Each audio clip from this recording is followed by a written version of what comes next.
Welcome to the Integral Stage, TIS, the Author Series. Today we're in conversation about complexity, integral theory, and education reform with a fellow I invariably find to be thoughtful, well-intentioned, civically minded, developmentally savvy, and philosophically nuanced. Hi, Brad. Hey, Layman. Good to see you. What is the name of your book and where can people find it? Yeah, the name of the book is Understanding Educational Complexity, Integrating Practices and Perspectives for 21st Century Leadership. And it's being published by Brill. And actually, the official publishing date was actually Thanksgiving Day. So I think it's available right now from publishers, and it should be on Amazon, hopefully in December. Terrific. Well, let's jump right in. What's wrong with education reform the way we currently think about it? Yeah, well, education reform typically refers to some, change in policy with the pretty explicit goal of increasing standardized test scores. So I'd say that right there, the goal is kind of off. And part of the point of my book is to really help people understand all the factors that we need to consider to really understand what's happening in schools. So, I spent a lot of time in schools and I based the book on case studies. So there's sort of rich descriptions of what's actually happening.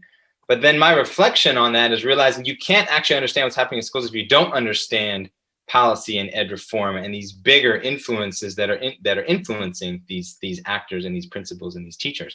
So one thing that I try to make explicit in the book is how what could be called the global education reform movement is becoming this very almost monolithic force that's influencing schools throughout the country and really throughout the world. And it's rooted in a sort of linear, sort of what we could think of as linear modernist approach to, okay, we want to increase learning. We measure that by standardized test scores. Therefore, we want to increase standardized test scores. Therefore, what are the levers that we pull to sort of meet that goal? And the whole educational system ends up being oriented toward manipulating those outcomes. And they do it through standardization. They do it through basically creating a competitive environment where schools are feeling like they're in competition with each other.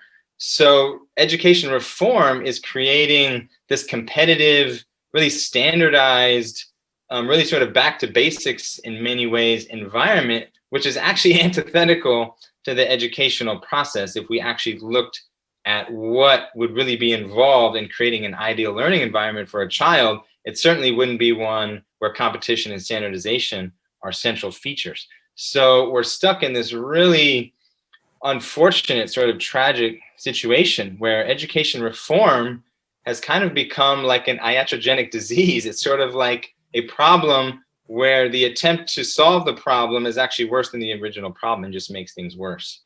So that's part of what all I'm trying to unpack. I was with you right up until you started to sound insane. Don't we need standardization? And if we don't, what's the alternative in terms of establishing consistency and reliability in educational institutions?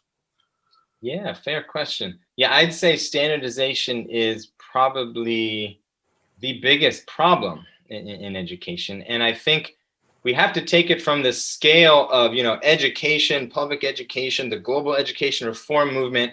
And what we really are losing sight of is the more micro scale of actual relationships between teachers and students and administrators. And it's really important. And that's what often is lost in sort of the education reform policy oriented approach, is losing sight of what it actually feels like to be in a classroom. So when you look at the actual environment of a community of young people and old people together trying to learn, as any parent knows, children are really unique, so ideally we have to have an educational environment that really honors the sacred individuality of children and really tries to individualize the process as much as possible in the context of a meaningful community where people are held accountable for their behavior and they're learning how to be responsible citizens, but having a sense of sovereignty, autonomy, meaningful choice, and really being seen and understood as an individual is actually perhaps the most important, the most essential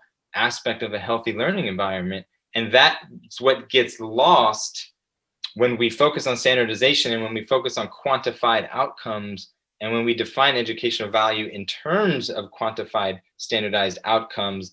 The experiential reality of that for children and for teachers is to sort of lose that sense of the sacred, lose that sense of I'm being seen and understood as an individual. And then the whole relational quality that would enable the self-actualization of each child is really diminished. And it's something that it's just so important and can't be lost sight of when we're talking about sort of big picture education, education reform, education policy.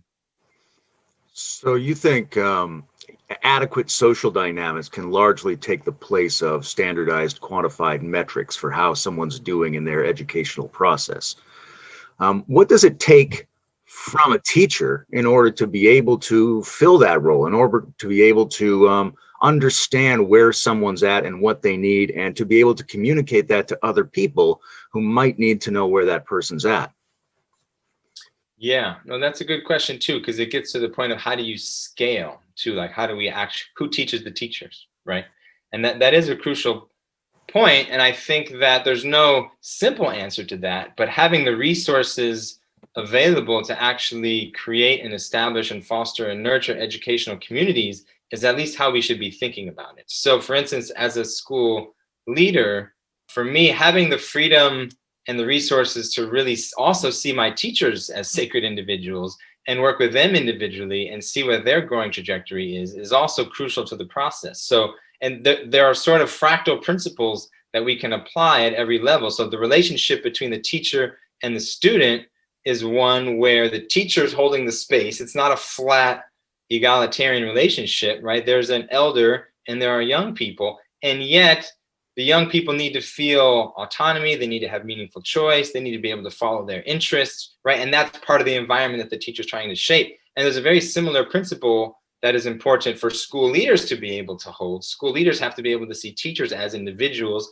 thinking about their learning journey. What do they need to build their capacity? Maybe there's different professional development for different people. Again, all teachers are in a different place too. So you don't lose sight of that essential sacred individuality. And then at the next level up, it's also similar. Administrators need that kind of freedom too, right? So the problem is we have sort of district level or beyond school influences that are really restricting the behavior and thinking of school leaders. And then that trickles down to restrict the behavior and actions of teachers, which restricts the behavior and thinking of children. So we really have to find right relationship between individuality and community, right? We have to find right relationship between autonomy and sort of solidarity, or autonomy and communion. We have to find right relationship at every level of the educational system, from the classroom to the school, to the district or network of schools, to the state and beyond. But the principles are actually fairly simple, and it really has to do with, the only way I can answer that question as a school leader is in the context of a particular school, right? So if I have money and I have space and I have time to create a school environment, how can I sort of cohere a community of people together that will foster enlivening and self-actualizing education for young people? It's not easy to necessarily go to scale with that, but that at least is the goal. And then the answer is found in trying to actually do that. The problem is we're not even trying to do that. We're doing something very, very different, which is actually antithetical to even those ideals. Right. It's a complex task, but we could figure it out if we actually started trying to do it. Yeah, exactly. It's not like, and the thought seems to be sometimes from that more modernist sort of linear approach thinking is like, well, because it's complex and because there's no simple answer, and because I can't create some sort of clearly stratified hierarchical system to sort of implement this educational policy, therefore that's not even a realistic goal. So let's just focus on raising standardized test scores, right? And it's like, that's why I feel like at the idea level, at the ideal level, at the level of vision, like we need to get clearer and clearer about some of these basic essential principles of education. And then at least if we can continue to refine and clarify that, that's what the project of education is. It is trying, as people who are taking up the project of education, to find ways within your context to actualize those ideals. From the point of view of developmental theory, schools are very interesting because they're one of the few areas in society where we have something like a developmental stage model. We've got our preschool, our elementary, our high school, our post-secondary. Now, it's not really a perfect match to the actual phases of psychological maturation that individuals go through, but there is a resemblance there. Now, in your book, you touch on integral theory as an example of developmental models. What do you think is the applicability of developmental models to education? Should teachers and should schools have a sense of a scaffolding of the phases through which they anticipate children going through cognitively, emotionally, etc.? Yeah, I do think so. I do think so. And it gets, as you know, it gets tricky because there are many different developmental models. They don't match up perfectly. And you can get kind of lost in the weeds. And also, a fundamental truth, which is implied by developmental models themselves, is that you're going to understand and be able to understand and interpret developmental models differently depending on what your perspective is and perhaps how complex your perspective taking is. So there's a way in which trying to talk about and share and learn from developmental models can become problematic if they're being understood and interpreted in a non-nuanced, sort of non-developmentally appropriate or mature way. So I would say it's not something I would lead with. Like, as a school leader, as someone working in a school, what's relevant and what's meaningful is the meaningful distinctions within the range that you're working, right? So if you're working at a school with young children, say elementary age children, it is absolutely essential that part of the conversation and part of the learning and part of the professional development is understanding the development of children and what creates healthy growth, right? So there's a lot that we know from the learning sciences. There's a lot that we know from attachment theory. There's a lot that we know from developmental psychology to help us create learning environments for children just to foster their self-actualization, right? And the problem is that's actually not, those conversations and that research has not been what primarily has influenced the standardization of curriculum and standardized testing, right? There's completely different motivations for sort of having the emphasis that we have. If we could just start there by actually having teachers and school leaders thinking and reading together about child development and then trying to make sure that their program aligns with that learning, again, it's sort of this obvious thing that should be the charge of education. But the problem is, because of politics, economics, and social pressure, that's actually not the central conversation at a lot of schools. So I would say, yes, understanding child development is crucial. Even if you take it up the next level, thinking about high school age, middle school, high school, yes, understanding adolescent development is crucial. Understanding, and we're not just talking cognitively here either. Another crucial thing to understand is understanding overall holistic human development, understanding social emotional development, understanding, what adolescents and teenagers and young adults need to feel grounded in community and to feel like they have a purpose in life, and to not be just channeling this sort of postmodern cynicism and alienation and just like mental health problems that a lot of our teenagers are developing. So, which is another thing that's lost when we take a more standardized quantitative approach, is we just kind of bracket and push aside the overall holistic social emotional health. So yes, thinking about the overall development of children, birth through college is absolutely central and essential. But that's different than saying, should we be learning or teaching integral theory, for instance, or any particular model. I would say learning something like integral theory, being exposed to that sort of meta theory would be a meaningful thing to do, probably in high school and beyond. But it's a slightly different question. When I talk to people about educational change or possibilities of educational change, there seem to be two main areas. One is, what should we add into the system? And the other one is, what should we keep out of the system? So there, some people are like, maybe there needs to be meditation or some analog to meditation. Maybe there needs to be aesthetic and hedonic training of some kind. But then other people are very focused on preventing the influx of certain political atmospheres into the school and things like that. So let's focus on that one first, because you mentioned, things happening outside of the educational system impinging on it. What do you see as the main things that sort of invade the educational system that aren't really about education, and which, if we had a robust educational immune system, we could keep them out and it would already be better? Yeah. Well, the thing that we have to account for somehow is media and technology. Is the first thing that comes to mind. And the world is so different now, really, than it was even when you and I were coming up through whatever school systems we came up in. It's just very different. I mean, I can't imagine being in high school with smartphones, and with Facebook and Instagram and all, and TikTok or whatever children are spending their attention on nowadays. So I think that is a big one. Is as actually as a school community, what is our responsibility for creating a healthy, sane little world? How do we create an island of sanity in a world of chaos and cacophony? Is a meaningful question for any school community to ask.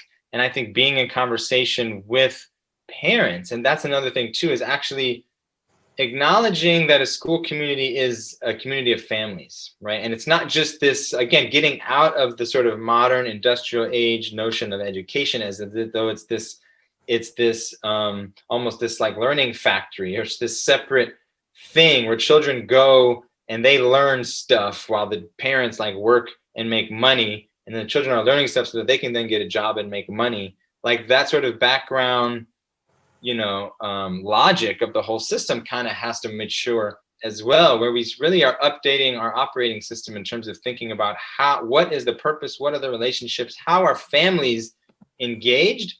Because as a school too, you can't, like, there's no point in having, say, really harsh rules about using your cell phone or using social media when you're in school, and then the whole rest of their life they're just hooked to their screen basically, and not getting enough sleep, and not eating well, and not having enough time outside, and not having healthy relationships with their parents. So I feel like bringing families into the conversation and really trying as much as possible to just level up the thoughtfulness of communities. Like, we're raising our children together. And when we are in whether we're homeschooling or in a private school or a public school, you are going to be in a relationship with other people who are helping you raise your child.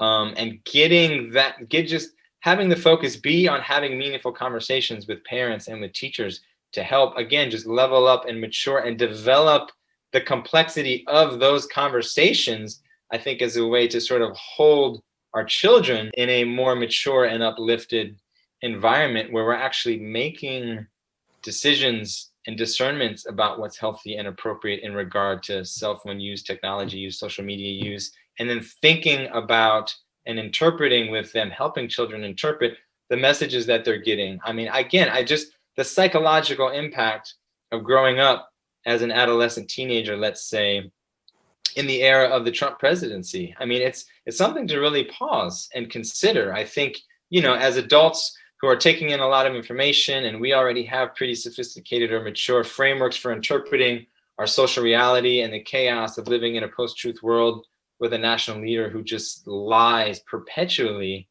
Like, it's hard enough for us to just hold that and process that and let that be the case and still feel okay about ourselves and the world that we're living in. But my 13, 14-year-old self, I don't know how I would have processed all of that and still felt at the end of the day like I was okay, and that the world was okay, and that things made sense somehow, right? Like, we have to help our children make sense. And my sense is that there's not enough explicit conversation with young people, and we don't have enough mature elders who are actually scaffolding that conversation to help young people manage the influx of confusing chaos and conflicting messages that they're getting exposed to. So, like, there's a good book called Hold On to Your Kids, right? Which is really about, like, as a parent, it's your responsibility to really keep your kids close and actually be scaffolding through this process. And, just sending them off to school and feeling like, as long as they get good grades and go to college and get a job, they're going to be okay. At this point in time, that's not an adequate approach. It's not an adequate approach from a parent or a school. We really have to be thinking more holistically, and we have to acknowledge the degree of pathology that is running rampant in our media and our culture. I mean, as a parent, it hits me so hard. I'm just like, how do I not overprotect my child, and yet how do I protect my child and keep her world sane to foster her growth until she's at a point where she can actually handle the full influx of the chaos we're going through. So the parent has to be a filter, and the parent has to be engaged rather than sort of passively assuming the school's going to do it all. But there's this other side you're saying about overprotection. How much of all of this is about modulating anxiety? Because it's all good to say, we want these kids to self-actualize, but then you think, are they really going to be able to get a job, or are they really going to naturally develop math skills if I don't kind of force them and buckle down on that? And what if I don't make sure they repeat the right social virtue messages? Won't they just succumb to the chaos of the world that I see out the window every day? Yeah. So there's this powerful urge in people to want to help foster their children's education, but a lot of the time I assume it shows up as anxiety, and that anxiety sort of bombards the educational system from outside. Now, how do you handle the anxiety of parents? Yeah, that's a tough one too. Yeah, it's hard. I mean, I think first of all, I mean, it depends what the context is. So like literally in relationship with a parent, just as in relationship with a child, like listening and honoring and acknowledging the truth and the validity of that feeling is first and foremost. Like there is a lot of legitimate things to be really anxious about today. And so that's like, there's basic principles of healthy relationship that foster human development, right? So like being in tune with how to embody those basic principles, whether you're in relationship with a toddler, or an older child or an adolescent or a parent or a teacher or a fellow citizen, right? Again, there's this fractal quality to that. Every scale, there's really actually basic, simple principles of being in attunement with people, listening, validating, meeting them where they're at, hearing where they're coming from, and then looking for what's that next step, right? So that's scaffolding in educational, like pedagogical talk for a child. You're getting a sense of where they are, and then you want to take them to that next step for them. What's the next step in their learning? And that's going to be the most effective learning because it's individualized and it's really in tune with where they're at, and it's really at the right pace for them. It's the same for every relationship, actually. If I'm in conversation with a coworker or even a friend or family member, it's like, okay, I'm hearing where you're coming from, and then what's the next step for this conversation? So I think getting a sense of where parents are coming from is important, but then still taking that educational pedagogical position, ideally, where you're still trying to further that conversation and get them to think through what are the logical conclusions of where their feelings are taking them and where they need to go. And what do they need to do that would be best for their child? Oh, well, if you go down this path and that's actually overprotecting, and then they're just going to react to that and they're going to resist it, and then they're going to actually cause conflict in your relationship, that might not be the way to go. If you're totally just letting them do whatever they want to do to avoid conflict, then they're not getting the sort of stewardship that they need. So again, it's typically going to be some sort of middle path between extremes, and helping the people get a sense for their context, what do those two possible extremes look like? And then for them, what would be the middle path that would fit their situation? I'm personally very interested in the notion of basic developmental skills. And I'm curious about how that relates to notions of complexity in the book. You talk a little bit about how complexity and disruptions even can help foster a more dynamic learning environment. And so I'm curious about which skills are the skills that people need in order to be able to handle complexity and disruptions, and which skills are the ones that sort of spontaneously emerge in them by trying to handle complexity and disruptions. That's a good question, Layman. I don't know if I have a clear answer to that one. I'd say in reference to the literature on complex systems, I mean, one of the points there is it is living in that tension of you do have to challenge people and you have to cause disequilibrium for growth to happen. So sometimes people really do need to be pushed out of their comfort zone.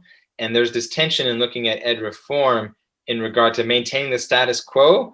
And there's this, I think at the individual level and at the collective level of a school, there's this tendency to just want to keep things as they are and to maintain the status quo.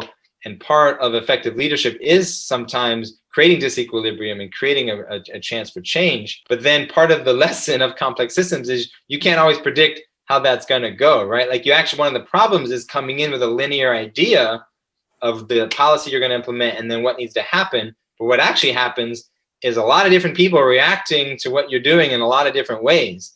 And if you don't have at least some sort of, so there's different capacities that are necessary at different positions and positionalities within that system too, right? So if you are a teacher and someone's causing disequilibrium, you might go through a period of challenge and stress and anxiety that could potentially be good for your growth, but it's much more likely to be good for your growth and for that to be an emergent skill or capacity that comes out of that stress and tension and challenge if it's being held by a school leader who's actually already holding a more complex perspective and has some anticipation for your reactivity, right? Whereas if it's a more like linear thinking school leader who like just wants you to get with the program and isn't really going to be listening to you or understanding where you're coming from or why you're reacting the way you're reacting, I feel like, again, that's not going to be a healthy educational relationship. And then that skill or capacity is going to be less likely to actually grow out of that disequilibrium. So that's just another way of saying all the importance of the maturity and the complexity of the person who's in the teacher position, whether it's a parent and a child, a teacher and a child, or a school leader and a teacher. Part of the point of the book and part of the things that's unpacked in the book is really looking at not just what's happening in the schools and not just the difference between interpreting what's happening in schools from a sort of, okay, this is the policy like linear approach versus like understanding the school as a complex systems and understanding why things unfold the way they do, but also looking at the perspective differences of the leaders and looking at how the way they make sense of the world, the way they make meaning, the way they approached their sort of impetus for change, their thinking really mattered. And it really matters in terms of how other people experience them. And it really matters in terms of thinking about whether or not they were successful. So we are fundamentally, and we're stuck in every realm of life. We're stuck with this question again of who's teaching the teachers. How do you actually have mature, complex people who are sort of holding the reins and steering these processes?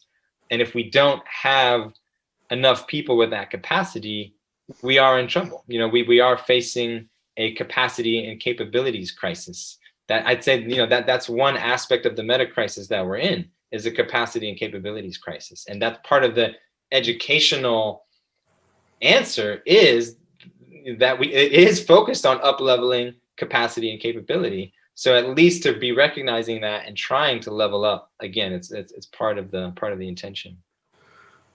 So we've got these school leaders. We hope that they are mature and leveled up enough that they can hold space for and tweak the teachers as the teachers continue to grow and level up and adapt to disequilibrium, so that the teachers can hold that space for the students. Now, if that had all worked successfully, those students would grow up in a maturational way and become available to be the mature, wise leaders of the future. But what do we do with the leaders we have now who haven't gone through an effective developmental maturational education? How do we help them become the kind of leaders that we need them to be? Is it possible to do it, you know, starting as an adult, so to speak? Yeah, I'd say, yeah, it's possible. It's not easy. And I'd say what a lot of the developmental literature does bear out is that it's not easy or simple to actually level up as an adult. But again, I don't know.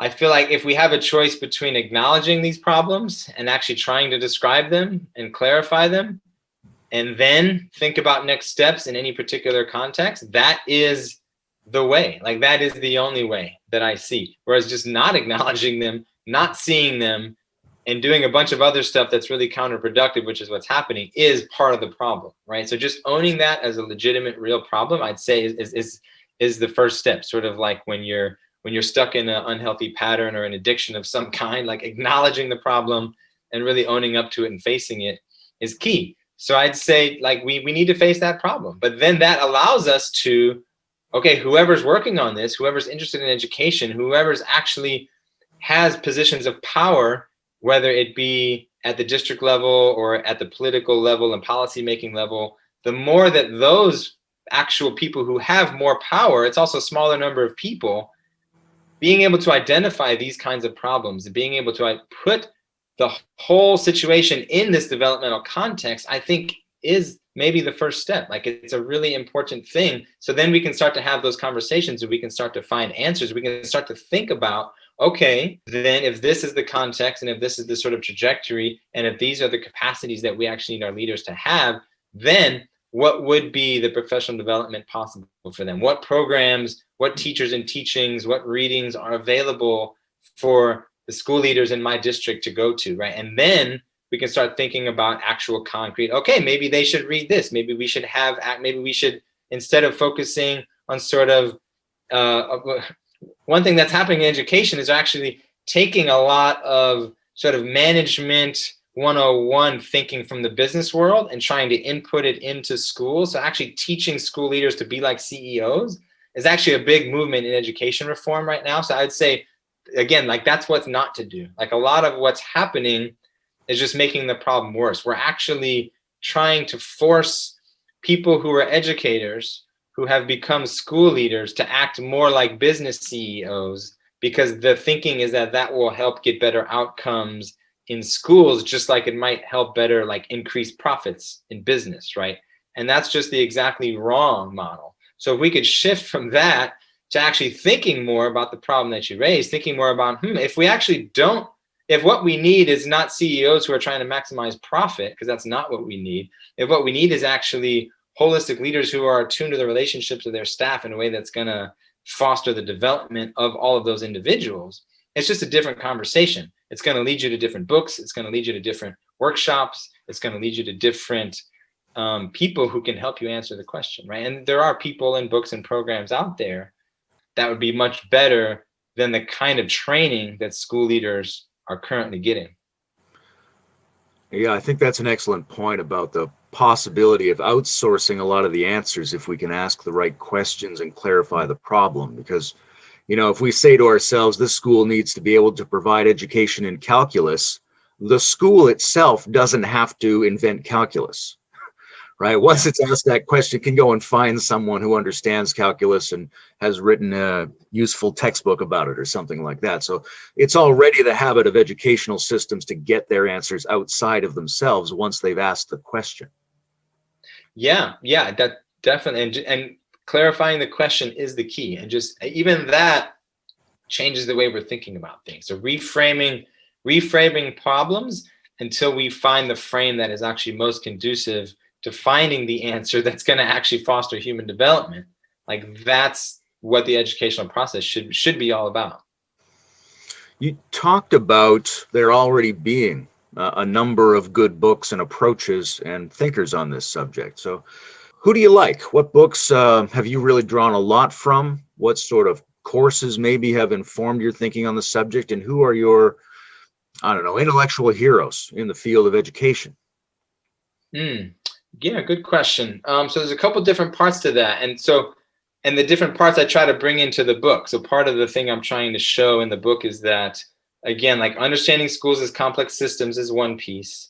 Understanding individual development is another piece. And then understanding the influence of like economics and politics is another piece. So I think for education, we need learning in those different areas, right? So in terms of development, I mean, the basics do take you pretty far in terms of like actually, not just being exposed to Piaget and Vygotsky and Erickson, like when you're in Psych 101, but actually going back, like circling back to those texts and actually looking at more recent updates and journal articles from like neo-Piagetins and like, just looking at actual child development in that way. I'd say covering the basics in terms of Piagetin and like constructivist learning. I'd say looking into attachment theory. So, there's a few different sort of like textbooks or books out there, but doing some reading in regard to attachment is important. I would say that in the sort of political social sphere, looking at somebody like Michael Apple or Diane Ravitch's more recent books, there's there's people who are doing good work in terms of analyzing the sort of structural problems. And when we look at leadership, looking at people like my mentor, Andy Hargreaves, looking at Michael Fullan, like there's a lot of good stuff out there about leadership as well. So bringing a few of these different things together. And I'll say, like in my book, there's tons of references. It's sort of an academic text in terms of like I'm citing and quoting a lot of people and trying to pull a lot of different threads into the conversation. But also there's just an ongoing, not a lot of names are coming to mind just because there's just so much. There's just so much, it's hard to even, I feel like I'd be excluding people who I should be including. But I'd say basic cognitive development, attachment theory, understanding the political economics of ed reform. Like I mentioned, Michael Apple, Diane Ravitch, and others are crucial there. And then maybe not necessarily reading about complex systems at the school level, but having a sense of, one thing I'd add in is, for the adults in the room, for the teachers and educators, I do think that being exposed to the broadest context of change that's happening in the world right now is important. So like I start the book in my preface with just setting up the context as like we are in these meta crises right now, and we are in a very rapidly changing world. So also reading about technology, like reading The Shallows, right? Like by Carr, or reading about research on the detrimental effects of screens and smartphones and social media on teens. Like you got to bring that in too, right? And you have to bring in maybe even some bigger picture thinking like integral theory or metamodernism and Hansi Freinacht and people like that. Maybe not as required for teachers, but as potential possible optional conversations, because I feel like the more that we can get teachers to have that sort of big picture thinking about the world they're living in, the better. And I think that is actually another part of the capacity crisis that we're facing, is that in general, people tend to keep their views sort of too small. It's just like, they're worried about their life and their family and their job and just kind of living day to day. And people, I think all adults need opportunities to kind of open up the scope, open up the context, be exposed to bigger ideas, even if it's not just about child development or education, even if it's about just what's going on in the world. Part of what I envision is having a learning community that has a shared understanding of the broader context they're working in, so that their work is meaningful and purposeful, right? It's not just a job. It's not just about trying to necessarily teach content to your children. It really is about helping children to go through the process of being ready to live in this unfolding 21st century world, which is just going to get more and more complex. The notion of adaptation to a broader context is interesting. I think it's one of the main ways of defining what education could mean is adaptation to some kind of world space. Now, I'm often hesitant to lean into that too much, because one of the ways I like to define wisdom and developmental education is as a kind of deviation from mere adaptation to your ecological niche. But nonetheless, adaptation is a huge piece. And it's possible that the limitations of modern education were appropriate in terms of requiring people to adapt to modern civilization, which was sort of notably linear and unnatural relative to what had come before. But now we're trying to adapt to either a postmodern or a metamodern situation, and this general environment of uncertainty and accumulating crises that they call the meta crisis. It's very hard to know what the appropriate adaptation skills and thriving mechanisms for such an uncertain environment are going to be. So how do we, what do we cultivate in people in order to face a world that is potentially more unstable and transformative and unknown than the world we were previously adapting them to? Yeah. So one way I've been thinking about that is actually a potentially meaningful way of unpacking the relevance and importance of integral theory, and this idea of there are these stages that are unfolding, but what I feel like is really called for now is an integration. Like we're we're going through a sort of great unraveling right now, and we're experiencing a lot of fragmentation and a lot of unhealthy diversity in the sense of conflict of different perspectives. So I feel like what's really called for right now in terms of adaptation is a great integration and a sort of bringing things together and a sort of a collective healing that actually doesn't necessarily have to know in advance what the future structure is going to be that we need to grow to. It's actually more a process of growing down and actually healing and actually integrating those parts of ourselves and communities and our species that have already emerged, but are maybe not in equilibrium and balance with each other, right? So concretely speaking, I'm thinking of our need and tendency to be in relationship with a relatively small community, right? So having a learning community be like a tribe, be like a reconnection with that indigenous, just integrated being in the world with other people, and having some sort of integral indigeneity or cosmopolitan sort of tribalism where we are connected to a group of people meaningfully over a period of time.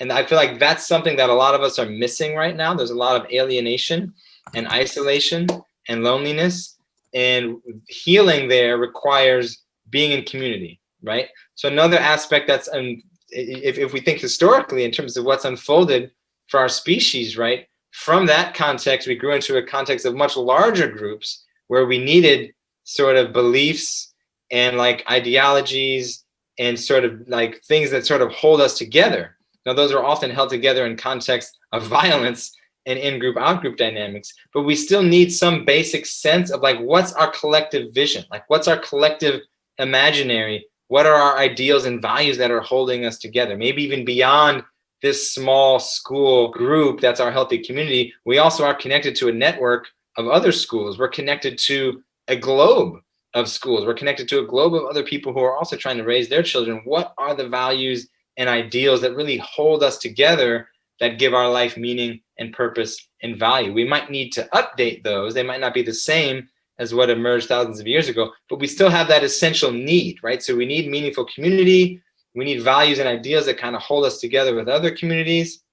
And we don't want to lose, like you mentioned, those modernist values and qualities. So when we think of the Enlightenment and what emerged over the past 500 years, I think of like the monastic tradition and the university tradition and scholarship and real deep inquiry and learning and specialization. Like, we still need specialization. Not everyone can just be a generalist who doesn't know how to build something or engineer something or innovate technologically and mathematically. So we still need like rigorous deep dive inquiry into specialization, where people are allowed to actually be seen as individuals, follow their passions, and allow their passions to take them down that road of like deep learning. So we don't want to lose that, right? We don't want to lose that deep academic learning in the name of everyone being like a happy liberal generalist. You know, that's not it, right? That's more that next phase of like the postmodern.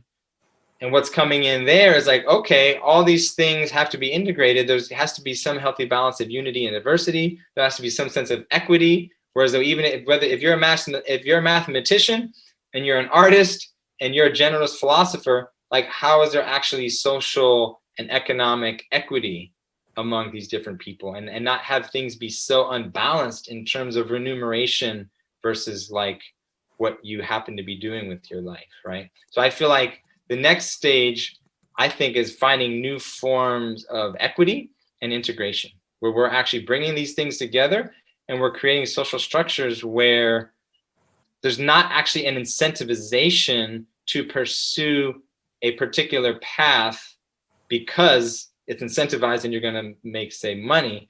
But actually, if we sort of take that, if we take those incentivizations away, then people will actually be more free to follow their passion and their purpose, and they'll be more likely also to self-actualize. So I see it as what's needed is an integration and also a form of creating equity and looking at how we're incentivizing different capacities. And that has to be built in at the political level, but it can also be practiced and embodied at the family and school level, right? Like, we need to transmit to our children that we actually are genuinely open for them to be whoever they are, right? We're not giving them subtle messages that actually they should be a doctor or a lawyer or a banker, which is what the messages that a lot of kids are actually getting. Yeah, those messages can be suppressive, but in certain cultural contexts, they serve a real value if we, in fact, need a lot of doctors or lawyers or soldiers or sacrificial explorers or something like that. But right now, we're not exactly sure what we're going to need, so we can't lay that on from the top as much as we were doing before if we expect good results. Yeah. In what you were saying, to me, there's an interesting tension between complexity and simplicity, right? In the sense of the complexity of the world and the complexity of the organic, adaptive, educational process in people and societies, but also in concretizing and embedding that within actual lives, within social communities, and within specific practices. Because no matter how big a scope we have on the complexity of the world, there's only so much time in each day, and you can only do so many engagements with a child or somebody learning at any age. So how do you think about, transforming the need for solutions and skills to reflect the richness and complexity of reality with the need for them to be embedded in very simple, humanly accessible practices so that they can be learned? Yeah, that is an interesting tension, and I really feel that one because I'm interestingly situated in that I'm living and working in various different contexts simultaneously, right? So actually, I work with young children, like directly. Like I spend a lot of time with 3, 4, 5-year-old children, and there's a simplicity of that engagement where obviously I'm not unfolding the nuances of my thinking that I'm sharing in my book with young children, or frankly with the educators that I'm working with. There's very different contexts for different kinds of conversations and different kinds of complexity. So everything's context specific, right? But the beautiful thing I think about even in a context like policy making, say I'm at a table with some powerful decision makers, the more that we can keep the simple and the embodied in mind as we're creating this sort of conceptual policy architecture, like that's so key. That's so crucial. We want to keep the embodied reality of people in mind, and there is this sort of second simplicity where the basic principles are very simple. And I say this to parents a lot.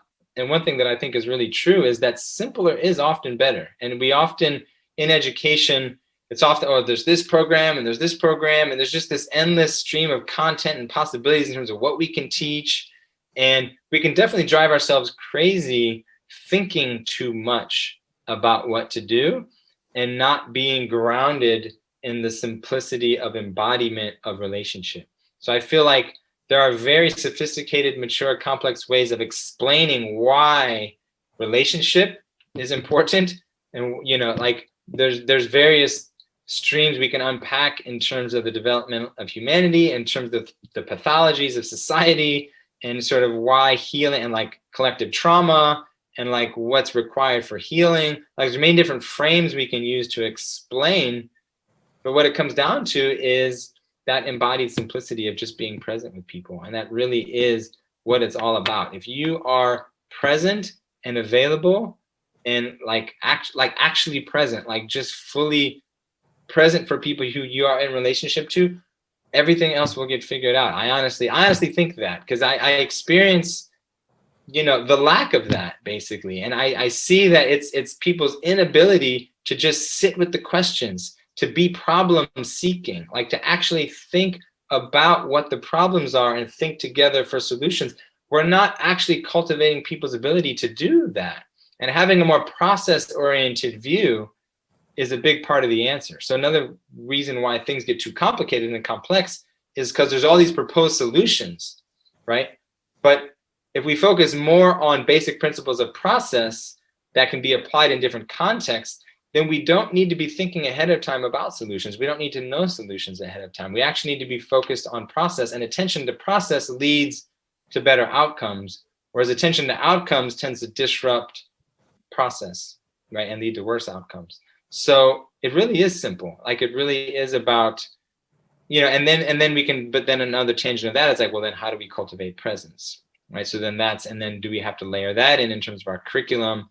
And then how much do we want to formalize things like meditation And I think there's some real tensions there too. And like, we don't want to turn meditation and the capacity to be present and embodied into just another curricular program that kind of loses its relevance for people. But we do need to find ways to actually organically cultivate presence and mindfulness in people so that they can think through these problems for themselves, I love this notion of being problem seeking. And it seems like we know from psychology and brain studies now that a lot of ongoing growth and learning comes from leaning into uncomfortable things, working on skills you're not good at yet, risking the sense of being disturbed and feeling inadequate. I think one of the things that was really insufficient in my own education was I often got rewarded for things that were simply part of my inborn skill set that I didn't have to work on that hard. And it's really upsetting in hindsight for me to think about how little I was challenged and how often other people who didn't have my particular cognitive skills got sort of spurned by teachers and educational systems just for having a different temperamental system. Yeah, that's so key. And actually, it brings to mind for me, like, I use a few different developmental models in the book, but one of the simplest is just Keegan's model of like socialized mind, self-authoring, and then self-transforming. And one of the descriptors that he uses is, the socialized mind is really just going along with other people's thinking and just kind of following the crowd. Self-authoring is really problem solving. Like you're gonna figure out, you're gonna be oriented toward figuring out a way to solve problems. And one way of describing the self-transforming mind is actually problem finding. Like you're actually looking to complexify things and sort of look for the nuances and challenges of things so that you can solve problems that maybe weren't even named or identified before. And that's an example too of how there are capacities that open up at certain levels of maturity and development, but the basic principles can be taught and spread and shared across levels and stages and structures, right? Like just that as an idea, like to be problem seeking. You don't have to necessarily be, a self-actualizing, self-transforming person to be able to actually practice that, right? That can be something that is imported in, and then children can be taught that. Children can be taught as you're doing something, oh, well, what problem haven't we thought of yet? Like, let's actually try to think of what would be some problems with this proposed solution, right? Like that is a skill that can be embedded at any level. Same with something like both and thinking, right? Like naturally you could see there's this tendency toward either or thinking, and then a more mature view is to hold things more in a both and context where you can see both sides of things. Now that is a developmental capacity, but it's still also a value that can be communicated across levels. So it's not like only people who are super mature and self-actualized and self-transforming will understand that on a conceptual level, right? Like I can talk to my 10-year-old daughter about both and thinking and what that means and trying to cultivate those capacities. So that there's lots of examples like that where you look for a skill that kind of unfolds through the developmental process. And then if you can name it, you can share it as a value or as a skill to have other people practice that will then help them get to the place where they would generate that kind of thinking or capacity naturally.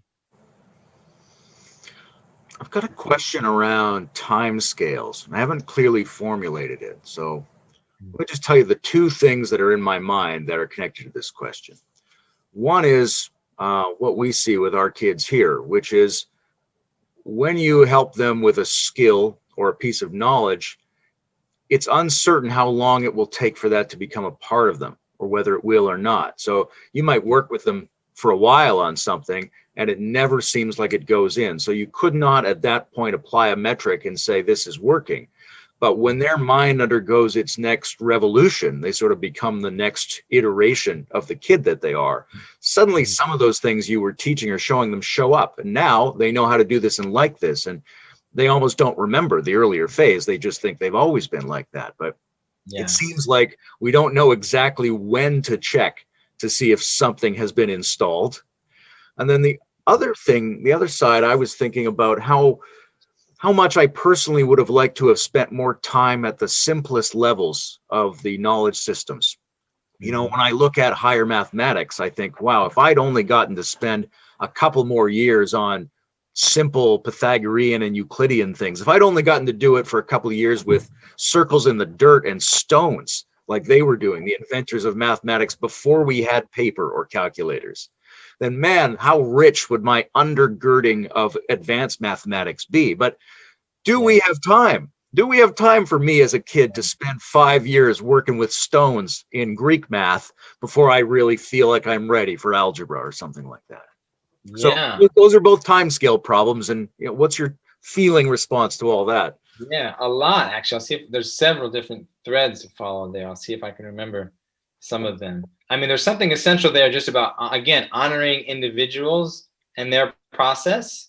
And like for each individual, you're talking about any child, like honoring their process and their timing and not trying to push them. And a big pathology of our system, again, standardization, not just of behavior or standardization of content, but the standardization of timing is the biggest problem of it. Actually, like it's completely normalized and completely insane to think that, at a specific, age, 5.5 years old, every child should be reading at a certain level, and anyone beneath that is below grade level, and anyone above that is above grade. That's insane. Like, children are not supposed to all learn to read at the exact same time.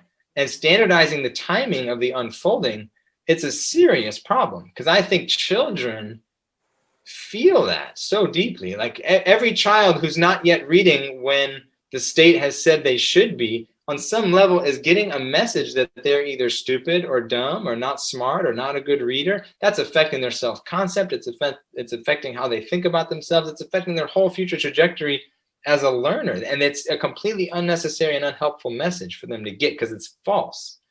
So there's stuff like that that really needs to be shifted, and having a broader appreciation for the unique unfolding of children is a key point.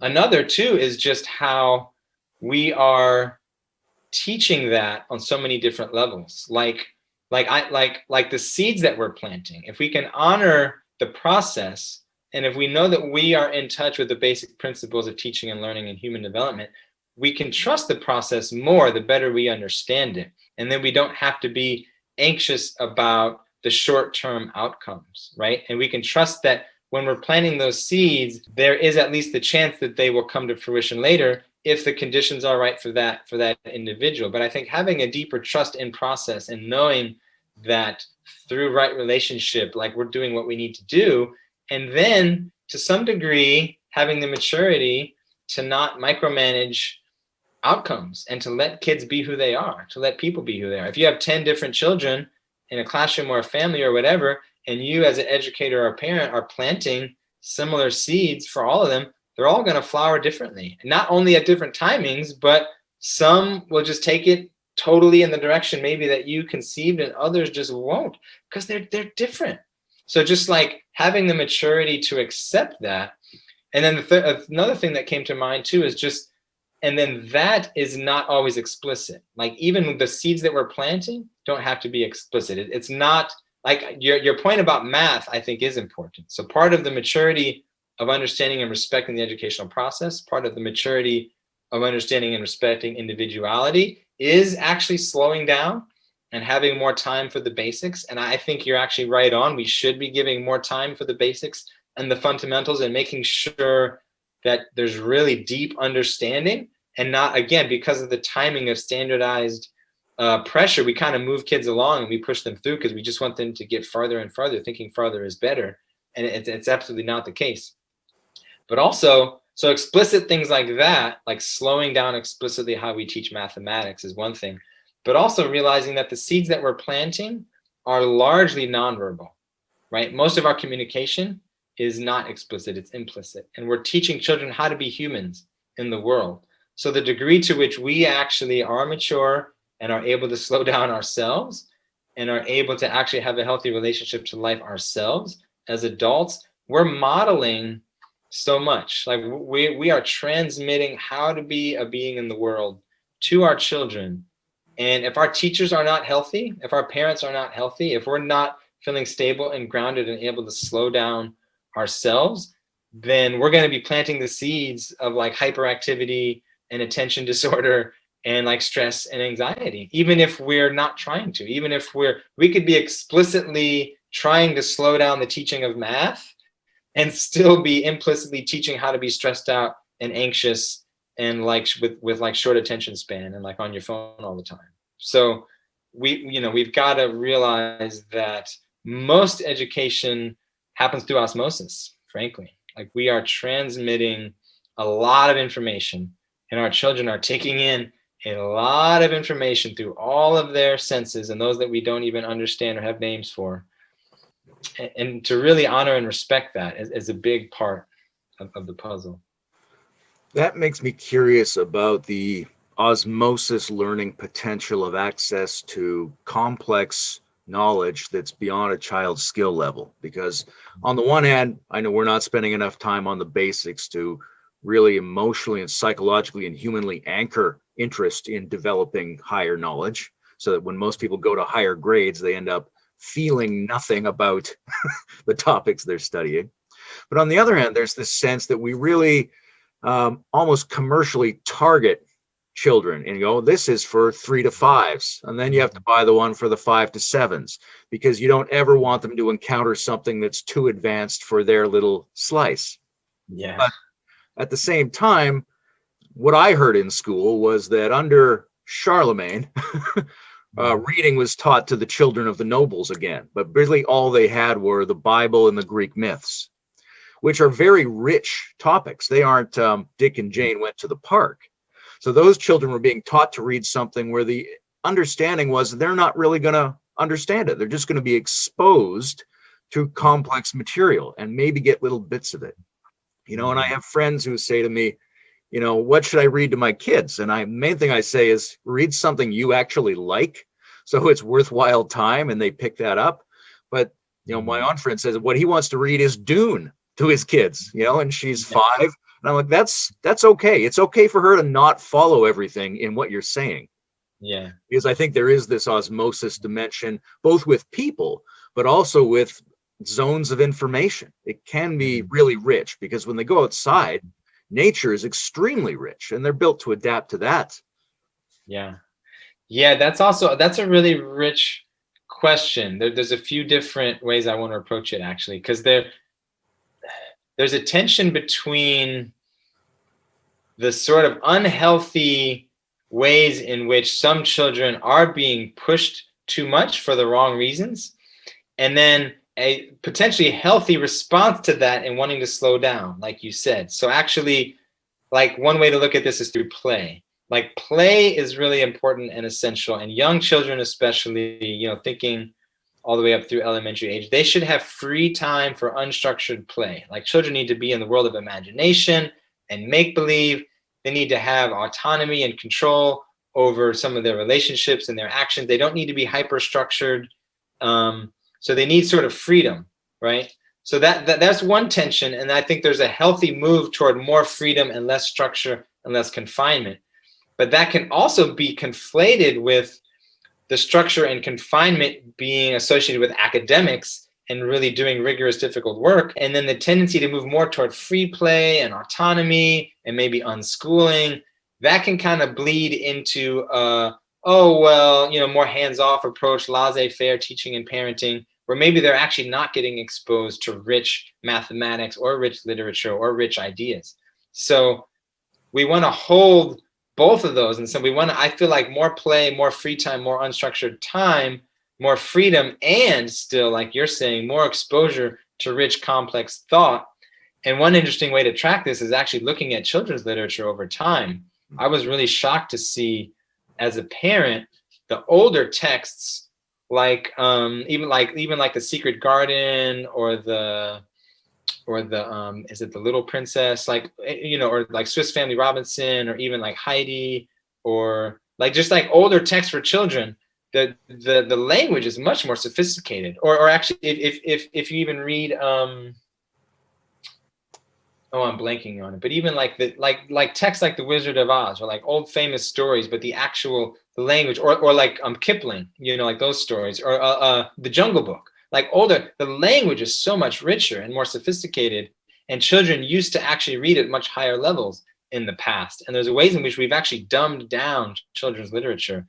And it's sad. It's actually really sad. And it kind of is taking advantage of this insight of like honoring childhood and honoring the world of the child and honoring that playful, free-spirited world, which is really important. I don't want to lose that. But there's a way in which we have brought down the level of complexity. So I totally agree with you. And I think exposure to more sophisticated language is actually the key. And that's actually, this is actually a real key, and it plays out in different kinds of research. Like when we look at inequities between different classes and we look at different outcomes in terms of education, if you trace it back to the language that's used in the home, this is actually a key and consistent finding that just the sophistication of the words that we use with our children is a pretty huge predictor of how good of a student they'll be and of their capacity for thinking and writing in the future. So and that's even more important than some ways in terms of books and explicit learning, is just language. Like we are embodied linguistic creatures who come from a rich oral tradition of our ancestors. And the way that we talk and language the world into being with our children is really important. So not talking down to our children and not having overly, like thinking that we're talking on their level and oversimplifying things, and even like using like childish versions of words for things is something I see a lot of parents doing. And I think that's a mistake. I think we actually want to, and again, this sort of presupposes, I mean, what's the complexity of the language of the adults that we've been talking about, right? So it's a feedback loop problem of up-leveling the maturity and complexity of language games that adults are playing will help bring children up to those more complex language games faster. So yeah, I fully agree. But somehow it has to coexist with this honoring of like free play and also like the beautiful imaginal world of the child that we also don't want to push them out of too soon. There's an interesting ambiguity there around screens and devices, because on the one hand, we know some things about, especially at early ages, the kind of abuse to the brain system that can be done by overuse of screens, and also as access portals to algorithms trying to manipulate you, and political concepts trying to replace your education with culture war and things like that. So we need to be very cautious about those things. But if you're in a household where language use is not rich and fluid and sophisticated, then it may be that pop culture and screens and videos are a real way for you to hear a lot of people saying richer things than you're going to hear around the household or around the block. Maybe. I mean, I feel like honestly, if you are a child and you are in a situation where your parents, for whatever reason, are not, super conscious, embodied, mindful, articulate people, I mean, there's no way around the fact that you're going to be at a disadvantage. That's just, there is a relationship between the maturity and complexity of parents and then the educational environment of children. I'd say as schools, that's part of what we want to help be responsible for, is in the name of equity, making sure that all children have access to a rich, mature, thoughtful environment where they are exposed to complex thought and language, regardless of what their home life happens to be. So that is part of the responsibility of schools. In terms of what they're getting from, popular media, frankly, I'm pretty skeptical on that. I mean, I would think the direction to go there would be, again, a rich, healthy educational environment that also is in relationship with the parents, trying to up-level both the child and the parent simultaneously. I mean, that's the ideal. Anyway, for anyone engaged in education, you're trying to actually help both the parent and the child to be on that upward spiraling sort of path. In terms of what kids are getting through, YouTube and Facebook and Instagram and TikTok and Twitter and whatever else they're doing, mostly YouTube and TikTok is my impression right now. Frankly, I'm pretty critical of that. I mean, I think, there is this notion of like everything bad is good for you. I think as Stephen Johnson said, and that there are kinds of social cultural complexity that are being transmitted through popular culture that are qualitatively different than what existed in prior times. And there is a way in which young people can and will and should and have to kind of tune into that, because they are of this 21st century world in all its complexity and chaos. But as a parent, I actually do my best to protect my daughter from exposure to popular media, because I feel like it's already, it is in the air, like she is getting the transmission, whether I want her to or not. And my job is really just to make sure it's not an overexposure, because my sense is that the complexity and thoughtfulness of what's out there on that she's going to be exposed to through her peers is of a much lower order of health and complexity than what my wife and I are trying to expose her to, and what we're trying to cultivate at our school. So I honestly, for me, it's like, I just want to give as much caution as possible to parents and teachers to not overexpose children. Another trend I see is overexposure to mature content. I see a lot, I've worked with a lot of young kids in different states, and I see a lot of, for some reason, parents are really eager to, to go through all the Star Wars and all the Harry Potter and all the stuff like when they're like 4 or 5 years old.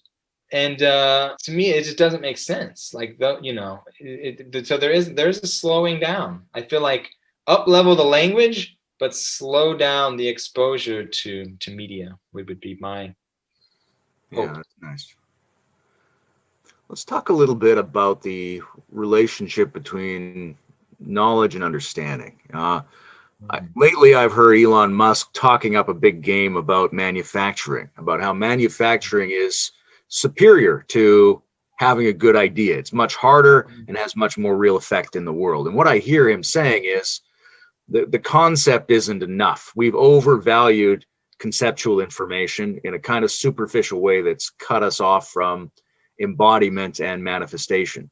And the problems we have to solve in the world are at the level of changing the world that we live in, not just having better ideas that we agree with. And a lot of that relates to the school system, because we seem to be in a pattern where a lot of people acquire an intellectual knowledge set that they're asked to memorize, practice, regurgitate, at least temporarily. But there's not a lot of attention paid to, and perhaps not a lot of understanding of how you would really feel that, how you would really embody that, how you turn knowledge into understanding that's a part of you, that's actionable in your life, rather than just some things you heard for a while. Yeah, no, that's another rich topic. And I think Elon has a point, but my first reaction was, the sort of Zuckerberg anti-wisdom of move fast and break things, right? And that's not a good philosophy that's going to lead to good manifestations, I don't think.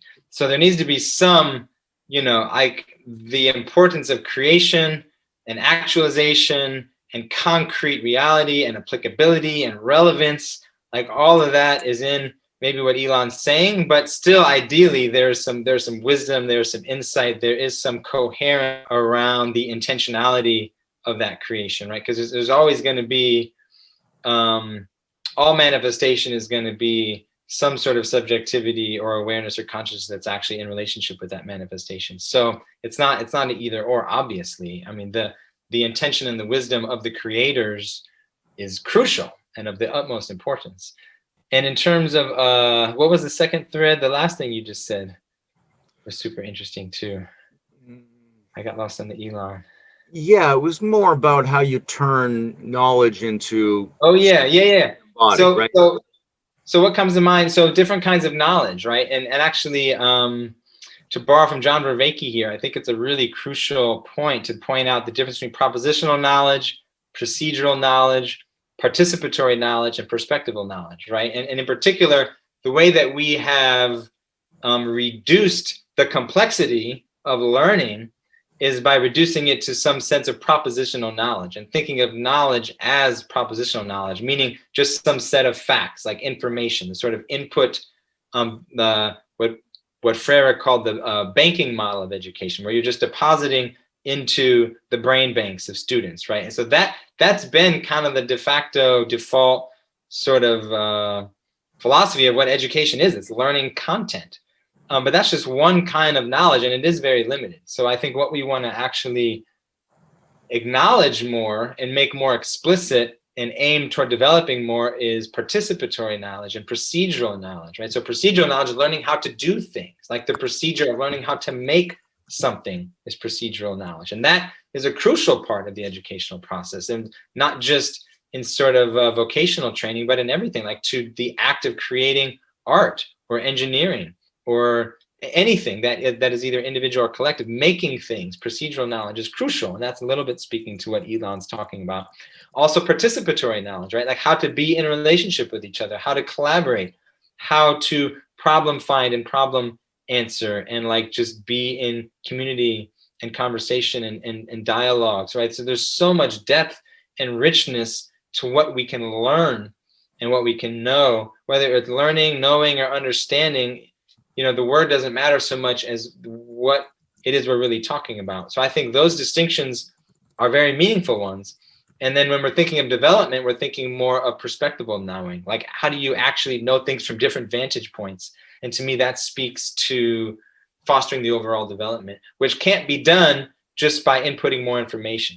So the critique of propositional knowledge is actually really, really crucial. I totally agree with it, but not to be replaced by unthinking doing and just making stupid stuff for people to buy. Like, that's not the answer, right? The answer is different kinds of knowing, deeper knowing, right? And actually bringing these things all together so that anything that we create and make is actually informed by these different kinds of knowing. Yeah, they all need to cross-pollinate each other, because a piece of propositional information has a very significant difference if it's just a piece of propositional information, or if it's a proposition that's underwritten by procedural, participatory, and perspectival understanding. Yeah. Right. And even when, the time that I've spent in communities of people looking at developmental models, there's a really exaggerated emphasis on identifying people at levels due to the content that they affirm or express. Mm-hmm. And I think part of that's coming up in educational systems that overemphasize propositional content, so that when you hear someone saying something that sounds postmodern or sounds traditional or sounds archaic, you think you know what slot to put them in, but you haven't really explored the actual richness and complexity or not of how they're saying it, what they've experienced, what they take that proposition to mean, all those sorts of things. Mm-hmm. So I think there's a real role for the educational system to authenticate propositions that we already have.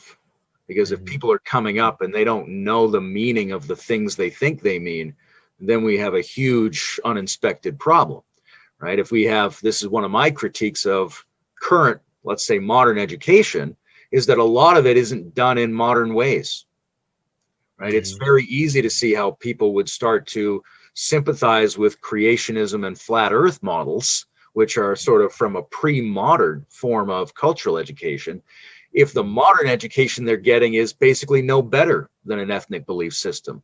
You're just told to accept what we already came up with. And there's a consensus of experts about this. The world is round, and you just accept it. But later you think, you know what, I just accepted that. It's in fact no better than a religious proposition. I might as well regress back to a level of worldview that at least makes visceral sense to me. Yeah, and that's actually one way of describing one of the potential problems with a lot of progressive, liberal, more, so-called postmodern educational environments, is actually, transmitting to children the values and beliefs and ideas of environmental awareness, anti-racism intentions, but transmitting them to children as facts, as truth, as this is what is right, and this is what we need to believe, and these are the things that we believe, and the opposite is bad, and so there's a sort of polarization that's possible, and when we don't actually orient continually to process. Again, this is why focusing on processes is important. Focusing on the quality of relationships and dialogue and inquiry and problem finding Like these are the things, these meta skills are the things that we need to be focused on when we think about education, not on particular content so much. Because when it comes to math and maybe, science and history, especially math and science, some content is maybe more straightforward. And yes, we want to transmit a lot of content. Yes, we want children's minds to be filled with factual information. That is crucial and essential. But the process and the how really matters, and getting them to think critically about things really, really matters. Because otherwise, we can think we're actually giving them higher order thinking. We can easily confuse the sort of kinds of language and beliefs that, say, like postmodern systematic thinking tends to use. And if we have young people just use that same language, we can trick ourselves into thinking that they're enacting systematic thinking, and they're not, right? So there's a definite distinction between the sort of cultural code that we use with kids and the actual complexity of the thinking that's transmitting that code. Yeah, well said. With the kids that are here, one of the things I'm often doing is asking myself what I can do to supplement their education, whether it's after school or take them out of school some days and summers and things like that. And, what I end up doing falls into a couple of broad categories. I end up trying to do what I think of as integrated topics, like conversations or exercises that would cover a number of different subjects in normal schooling in an integrated way. I try to expose them to my curiosity about them and my attempt to just nuance or add openings to what they're thinking about. And obviously the general background of who I am, which I think comes across if I can get into a good relational rapport with them. But another thing I will focus on with them is forming relationships to adults and educators. Like I know there's a certain pattern of kids who can relate to their teachers better tend to do better over time. And a lot of that is conversation. A lot of that is being able to empathize with them as a human being. And some of that is just being prompted to think about who you like and who you don't like among your teachers. So I want to ask you, who is your favorite teacher and why? Good question. I'd say one teacher that sticks out to me was a college professor I had who was a professor of Greek philosophy. And he taught Plato mostly, so it was really just focusing on Plato. And I have an appreciation for Plato. I mean, reading Plato's dialogues is a meaningful and aesthetically pleasing thing to do. But it was really, regardless of the content, it was his passion. Like this guy lived and breathed Platonic philosophy, and he would get super excited about it. And it's just the gregariousness and the charisma that he brought to the class really transmitted something where it really felt like he was on this quest to figure it out. And he would go into all the contradictions and the paradoxes. And it was like every semester of every year, he was reworking like with this material and like really seeking to understand it and trying to convey to these like pretty much mostly like cynical, tuned out undergraduates, like, the weightiness of this and the significance of this and the puzzle of this material. And that kind of transmission, I think, is too few and far between, honestly. I mean, for me, I've had to be mostly autodidactic in my studies and do a lot of independent reading, and have connected with close friends who share very similar sort of inquiry, and had very meaningful relationships outside of formal education. And I'd say most of my learning and deep connection has been outside of formal education, actually, which is saying something in itself. Actually, I haven't had that many teachers or professors who really were on fire with the material and really transmitted a kind of passion. And I think that's actually sad.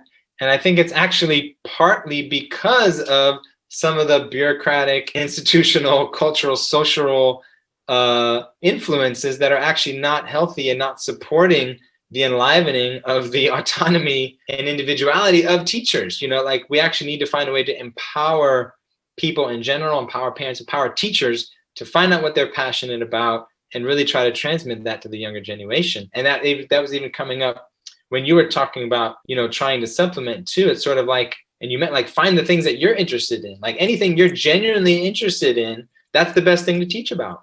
And maybe your kids or your students, maybe or maybe not, they're interested in the same thing, but at least that what they're learning is how to be excited, how to be passionate, how to be engaged, how to be a lifelong learner.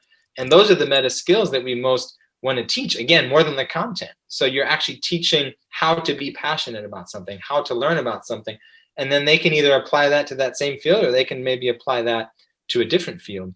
So it's sort of this, following their interests, but also transmitting your interests.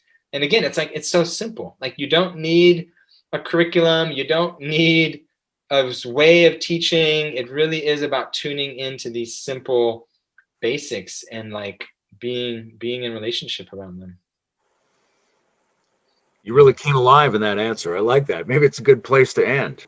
I want to thank you for being here. And I think that, education is sort of absolutely the spine of every attempt to analyze what's going on in our culture. How do we face the meta crisis? Like, if we don't solve the problem of a deeper, more ongoing, more natural, and more powerful evolution of individual understanding at every age, then we really don't have a hope of collectively solving our problems. So the work you're doing and the insight and the passion that you bring to it and this book that you've got, I think, are tremendous, and people should check them out. Thank you, Layman. It's really a pleasure. Yeah, thank you so much. I think it is important, and we're all engaged in education one way or the other. So it's worth thinking about a little bit.